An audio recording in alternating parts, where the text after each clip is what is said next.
अस्सलाम वालेकुम। अल्लाह से दुआ है कि हर मोमिन मुसलमानों को अपने हिफ्ज़ व अमान में रखे। Welcome back another vlog. तो उम्मीद है कि आप लोग सब खैरियत से होंगे, मैं भी बिल्कुल खैरियत से हूँ। आज का हमारा मौजू है ग़ीबत, चुगली, झूठ। यानी हम लोग हदीस शरीफ में ये पढ़ चुके हैं।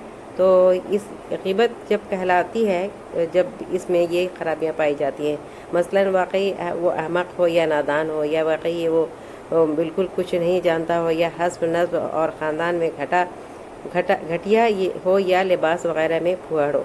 अगर ये बातें इसमें नहीं हैं, उसके बावजूद कहा जा रहा है कि वो बेवकूफ़ है या अहमक है या काना है, तो उसको इस सूरत में वो दो गुनाह हो गए, एक बहतान और दूसरे ग़ीबत। ये भी याद रखने की बात है कि जिस तरह ज़ुबान से ग़ीबत होती है, ऐसे ही आँख, नाक या हाथ के इशारे से भी ग़ीबत होती है। मसलन ज़ुबान से तो काना या अंधा नहीं कहा, लेकिन अलबत्ता इशारा करके बता दिया कि ये भी ग़ीबत है और ये भी हराम में है। तो यहाँ पर हदीस की बात यहाँ पर रखना चाहती हूँ कि रसूलुल्लाह सल्लल्लाहु अलैहि वसल्लम ने दरियाफ्त किया, फरमाया कि बताओ ग़ीबत किसे कहते हैं। तो सहाबा कराम ने कहा कि या रसूलुल्लाह सल्लल्लाहु अलैहि वसल्लम आप ही फरमाइए। रसूलुल्लाह सल्लल्लाहु अलैहि वसल्लम ने फरमाया कि ग़ीबत ये है कि पीठ पीछे अपने भाई की कोई ऐसी बात बयान करो जो उसको नागवार गुजरे। एक सहाबी ने दरियाफ्त किया कि या रसूलल्लाह, अगर वो बात उसमें मौजूद है, मसलन वो झूठ बोलने का आदी है और पीठ पीछे उसको झूठा कहा जा रहा है।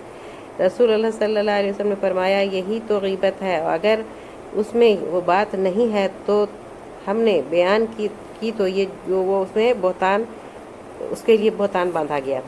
बस ये याद रखने की बात है कि पीठ पीछे किसी की कोई ऐसी बात बयान करना कि अगर वो सुन ले तो वो चाहे तो अगर अच्छी बात होगी तो खुश हो जाएगा, अगर बुरी बात होगी तो रंजीदा हो जाएगा, तो वो ग़ीबत कहलाती है। जैसे किसी के बेवकूफ़ या अहमक, या किसी को नादान या किसी को अनाड़ी कह दिया गया, या कोई आँख का नाक का में कुछ तकलीफ़ है तो उसके बारे में कुछ बुरा बोल दिया गया तो या किसी के यानी ख़ानदान के बारे में बुरा बोल दिया गया, या उसके लिबास के बारे में बोल दिया गया, या उसको किसी भी चीज़ के बारे में बुरा कह दिया है, तो सब बातें ग़ीबत में आती हैं। तो रसूलुल्लाह सल्लल्लाहु अलैहि वसल्लम की एक बीवी का नाम आयशा था। रज़ी अल्लाह अन्हा ने फरमाया कि हज़रत आयशा रज़ी अल्लाह ने कुछ बातें कर रही थीं। बातों बातों में एक औरत यानी हज़रत सफ़िया रज़ी अल्लाह ने कहा कि जो हज़रत सल्लल्लाहु अलैहि वसल्लम की दूसरी बीवी थी का जिक्र आ गया, जो कि ठगनी थी।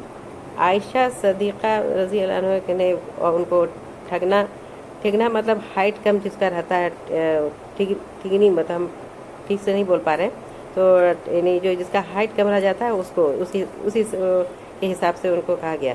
तो कहा जब अलबत्ता हक़ारत के साथ उनको इशारा करके इस ऐब को ज़ाहिर करना चाहा, तो हज़रत सल्लल्लाहु अलैहि वसल्लम ने फ़ौरन तंबीह की कि वो और फरमाया तुमने ऐसी बात की है कि अगर समुंदर में उसको डाल दें तो समुंदर भी गंदा हो जाए।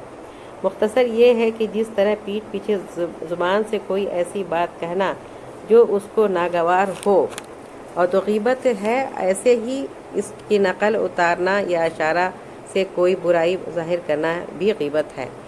तो ये ग़ीबत के जो है खुला नुकसान है, आपस में दुश्मनी भी पैदा होती है। ग़ीबत करने वाले को सबसे ज़लील समझते हैं और उससे घबराते भी हैं लोग, क्योंकि वो जानते हैं कि इसके पास जहाँ बैठेंगे हमारा ग़ीबत होगा। तो जैसे दूसरों की बुराई हमारे सामने कर रहा है, इस तरह हमारी भी बुराई दूसरों के सामने बयान कर सकता है। तो ग़ीबत करना बड़ी बेइंसाफ़ी की बात है, क्योंकि कोई इंसान ऐब से खाली नहीं, किसी में कोई ऐब है, किसी में कोई ऐब है। बेऐब सिर्फ़ अल्लाह ताला की ज़ात है। बस अपने ऐब पर नज़र करना और दूसरों के ऐब को गिनना बेइंसाफ़ी नहीं तो और क्या है। ज़रा अपने दिल में सोचो कि अगर कोई हमारा ऐब किसी पर ज़ाहिर करे और हम सुने तो हमारा दिल क्या कहेगा। इसी तरह जिसका ऐब हम ज़ाहिर करेंगे उसे भी ज़रूर बुरा लगेगा और ये बड़ी बेइंसाफ़ी होगी। तो फिर वो जुल्म भी होगा कि उनके बारे में कुछ बोला तो अपने रंज व गम में समझो, वो दूसरे के रंज व गम समझो। इसी तरह जो है किसी का मजाक नहीं उड़ाना चाहिए और हिम्मत भी नहीं करना चाहिए कि ग़ीबत करने वाला दिल का बुरा होता है, इससे मुंह पर پر حق بات کہنے کی ہمت نہیں ہوتی اور پیٹھ پیچھے برائی کر کے اپنے دل کا غبار نکالتا ہے۔ عقل مندوں نے کیا کہا ہے کہ ایسے شخص سے دوستی مت کرو جیسے غیبت کی عادت جسے غیبت کی عادت ہو۔ حضرت مالک بن دینار بڑے بڑے بزرگ گزرے ہیں، ان کے سامنے ایک کتا آ کر بیٹھ گیا۔ کسی نے اس کو ہٹانا چاہا تو آپ نے فرمایا رہنے دو، یہ اس دوست سے اچھا ہے جو غیبت کرتا ہے۔ تو اللہ تعالیٰ نے قرآن شریف میں غیبت کی مثال ایسی دی ہے، ہم اپنے مردہ بھائی کا گوشت کھا رہے ہیں، یعنی اگر وہ غیبت کسی کا کرتے ہیں تو اپنے مردار بھائی کا گوشت کھانے کے برابر بات ہے۔ تو اس کو خیال رکھنا چاہیے، جس کے تصور سے بھی آدمی بہت لوگ گھن آتا ہے کہ اگر کوئی مردار کھانے کی بات اگر آتی ہے تو بس ایسے ہی ہمیں جو ہے غیبت کے خیال سے بالکل یعنی الگ رہنا چاہیے۔ اور رسول اللہ صلی اللہ علیہ وسلم جب معراج میں تشریف لے گئے تو آپ نے کچھ لوگوں کو دیکھا کہ ان کے ناخن تانبے کی ہیں اور ان سے اپنے چہرے اور سینوں کو کھرچ رہا ہے۔ آپ صلی اللہ علیہ وسلم نے جبرائیل علیہ السلام سے پوچھا کہ یہ کون لوگ ہیں؟ حضرت جبرائیل علیہ السلام نے عرض کیا کہ حضور یہ وہ لوگ ہیں جو دنیا میں لوگوں کا گوشت کھاتے تھے اور ان کی عزت برباد کرتے تھے، یعنی غیبت کیا کرتے تھے۔ حضور صلی اللہ علیہ وسلم نے فرمایا کہ آگ جو اثر سوکھی گھاس میں کرتی ہے اس سے زیادہ غیبت کرنے والے کی نیکیوں میں غیبت اثر کرتی ہے، یعنی اس کی نیکیوں کو برباد کر دیتی ہے۔ یہ بھی یاد رکھنا چاہیے کہ جس طرح سے مسلمان کی غیبت حرام ہے، ایسے ہی غیر مسلم کی بھی غیبت منع ہے۔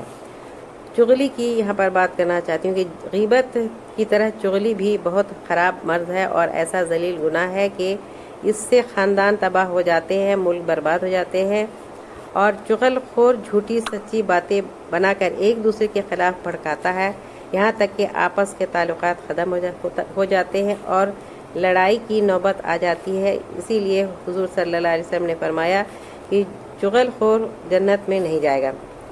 جھوٹ ہر ایک برائی کی جڑ، جو جھوٹا آدمی چور، رشوت، بے ایمانی یا کسی بھی بدمعاشی سے نہیں ڈرتا، وہ سمجھتا ہے کہ جھوٹ بول کر ان سب باتوں پر پردہ ڈال سکے گا، تو وہ یہ سوچ لیتا ہے، لیکن یہ سوچتا ہے کہ میرا کام بھی ہو جائے گا اور وہ بدنام بھی ہو جائے گا۔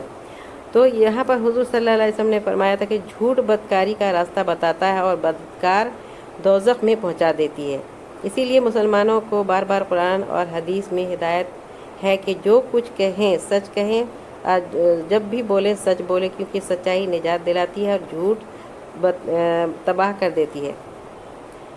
اور اسی طرح ہیرا پھیری کر کے بات کو کرنے سے بھی منع کیا گیا ہے، اور حضور صلی اللہ علیہ وسلم نے ارشاد فرمایا سب سے بڑی خیانت یہ ہے کہ آپ کسی شخص سے ایسی بات کہیں کہ وہ آپ کو اس میں سے سچا سمجھ رہا ہو اور آپ جھوٹ بول رہے ہو۔ تو مختصر بات یہ ہے کہ مسلمان کا فرض ہے کہ ہر موقع پر سچ بات کہے، صاف بات کہے، سچی بات پر عمل کرے، سچی بات ہی کو نقل کرے اور ہر وقت سچائی کی فکر میں رہے، ہر وقت سچائی کی تلاش میں رہے۔ تو رسول اللہ صلی اللہ علیہ وسلم نے فرمایا کہ ایسے شخص کا خطاب اللہ تعالیٰ کے یہاں صدیق میں ہوگا۔ اللہ تعالیٰ ہمیں سچائی کی توفیق عطا فرمائے، آمین۔ تو آج کے ہمارا اگر ویڈیو پسند آیا ہے تو ہمارے ویڈیو کو لائک کریں، چینل کو سبسکرائب کریں، اور نیکسٹ ولاگ جب تک نہیں آتا تب تک کے لیے آپ سے اجازت چاہتی ہوں۔ تو ٹھیک ہے، پھر آج کی بات یہیں تک، اور اپنا خیال رکھیں، آپ ہنستے رہیں، مسکراتے رہیں۔ تو آج یہیں تک، ٹھیک ہے، پھر چلیے، اللہ حافظ۔